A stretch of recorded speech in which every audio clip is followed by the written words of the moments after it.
Okay, so this is going to be my first lesson in geometry.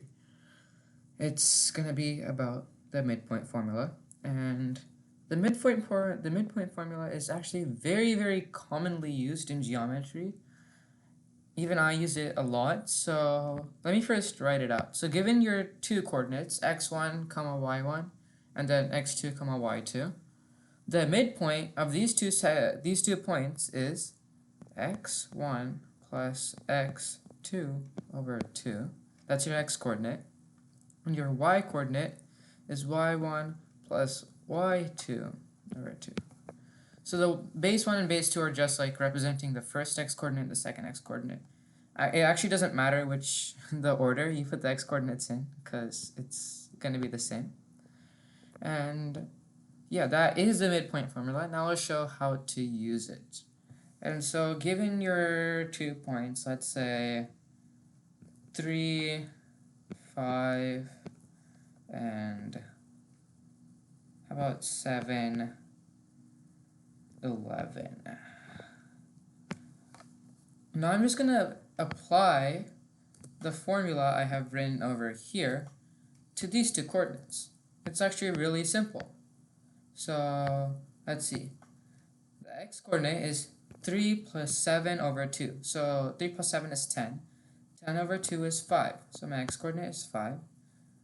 And then my y coordinate is 5 plus 11 over 2. 5 plus 11 is 16. 16 over 2 is 8. So the midpoint of 3, 5, and 7, 11 is 5, 8.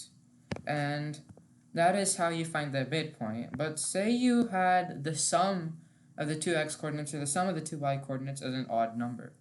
That's actually the exact same thing. So let's try another example. How about, let's take the first set of coordinates the same, 3 and 5. And then I'll switch up the second set of coordinates, 2 and 6. So before I teach this, I'm just going to say that memorizing the midpoint formula is actually very helpful, and you should definitely have it memorized. Whether you're taking geometry this year or next year, you should always have this midpoint formula memorized. It's especially helpful in math competitions and stuff like that.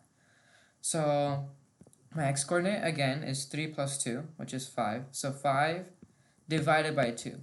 So since, I can't actually divide 5 by 2 and get a whole number, I'm going to leave it as an improper fraction, but some people prefer to leave it as a mixed, not a mixed number, a decimal, which is 2.5, and that's perfectly fine, but I like improper fractions better, so I'm going to do improper fractions, but I will also show you the answer in decimal form.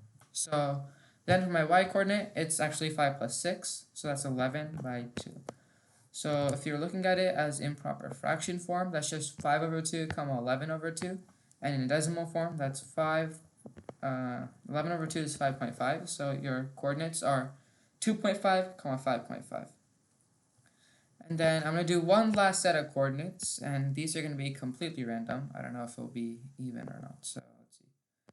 3, 6. I don't know why I like 3 so much. Let's see. 3, 6, and 4, 7. Okay. So let's do this again. It's like the exact same process. Nothing changes, just exact same thing. So 3 plus, I'll show my work on this one so you guys can understand better. 3 plus 4 over 2, and then 6 plus 7 over 2. That's my x and y coordinate. And that just would go down to 7 over 2, 13 over 2. And that's my answer. And for those who want it in a decimal form, I believe that is 3.5, 6.5. So we have parentheses. Okay, here. And that is today's video.